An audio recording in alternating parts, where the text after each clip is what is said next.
I keep on seeing every single day, everywhere I go, a lot of people vaping.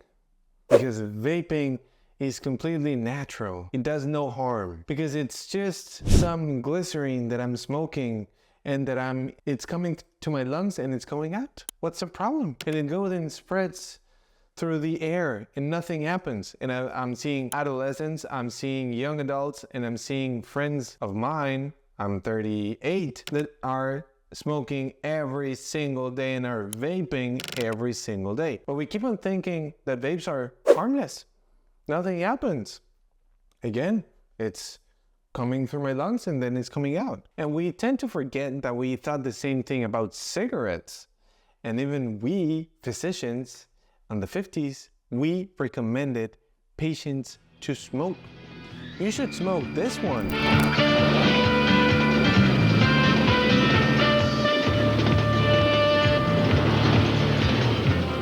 Because it's toasted.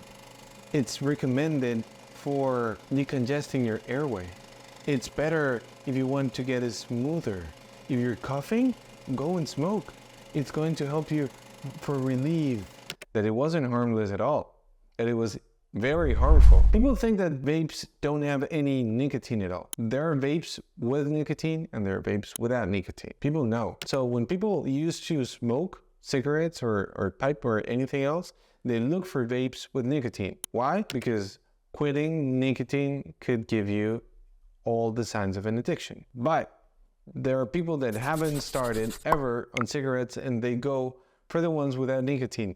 But by the fact that they don't have nicotine, it's going just to help you to make the addiction lower. When you vape, you're evaporating, of course, water, but you're evaporating propylene glycol, you're evaporating glycerin, flavors, smells, different compounds other than nicotine that you're going to find inside the vapes. The vapes are non-addictive, and of course they are addictive, even if they don't have nicotine.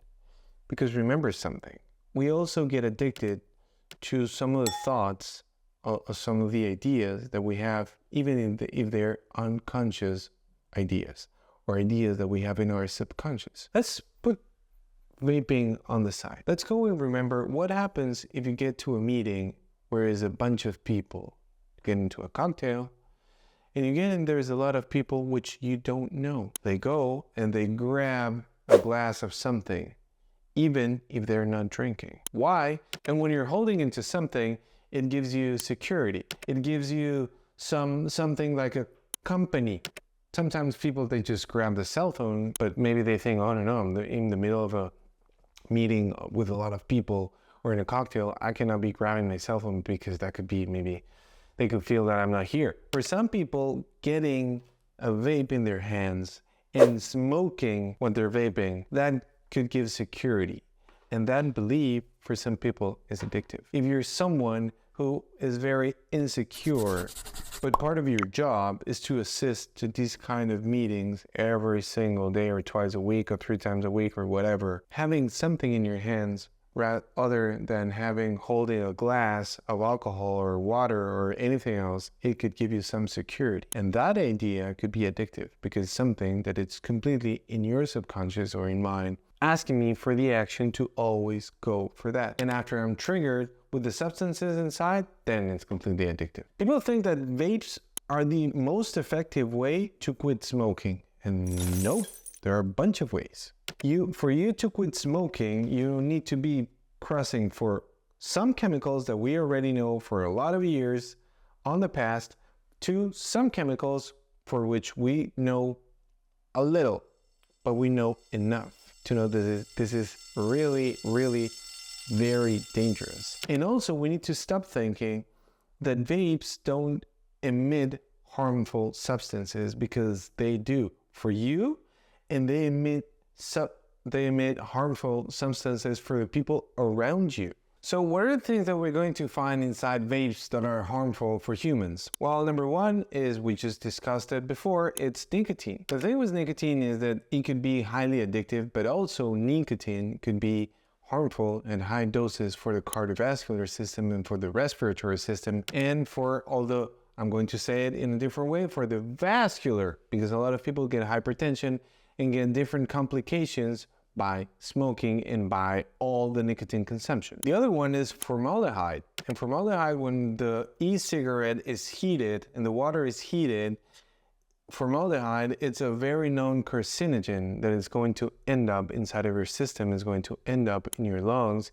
And well, you don't know if this is something that mixed with everything else is going to cause you different kinds of cancer in which it has been related. The other aldehyde that it's produced is acetaldehyde.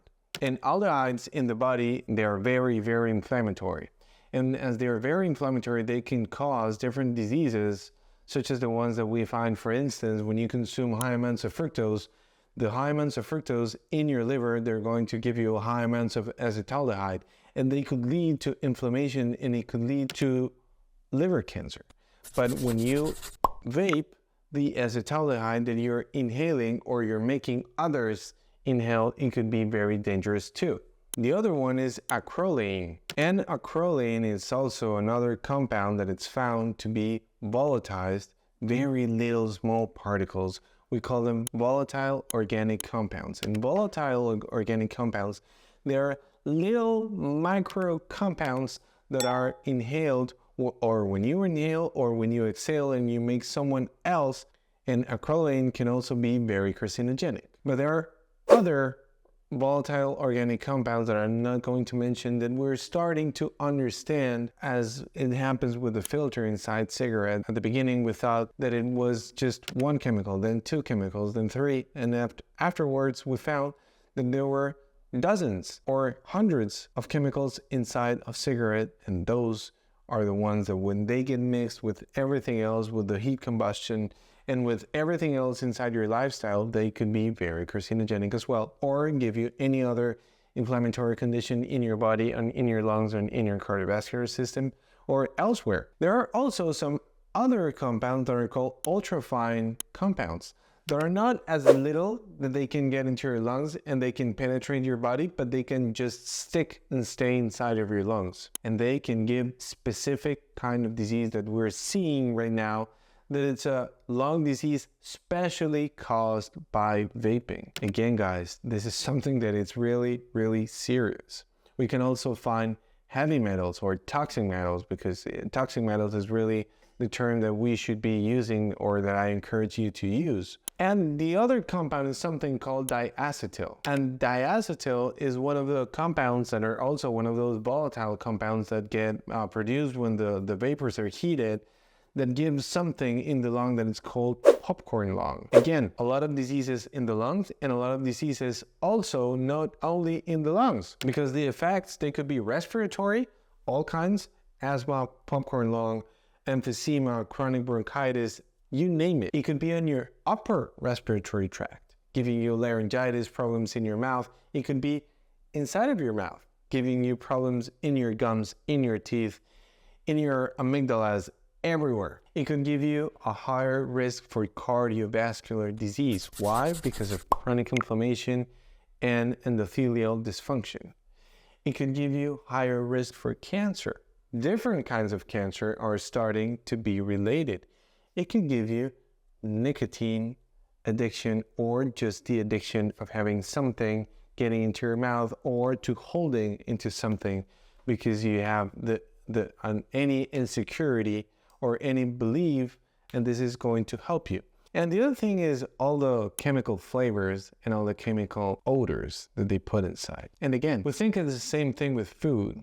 Oh, those are chemicals. I have enough with my liver, with my kidneys, with my lymphatic system, with my intestine.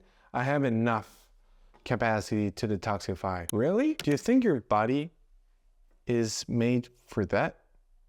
Because the body has the capacity of detoxifying things that are made for the body.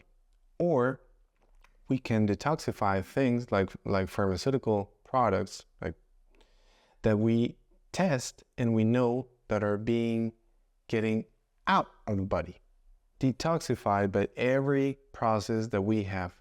And the only way that we can stop this is by talking about it and by knowing the truth, and by knowing which are the facts and which are the things that we already know, and that we really don't need to wait for this data to come out. and for our kids to be part of the data. Okay? So again, I think this information could be very useful for a lot of people. So the only thing that I want to ask you is please just to hit the like button. Please remember, you can subscribe here, share the video, subscribe here in the red button. Please remember also to hit the bell. When you hit the bell, we're going to make sure that every time that we make new videos, you're going to be notified so we can keep on growing this community. Thank you. Till next time.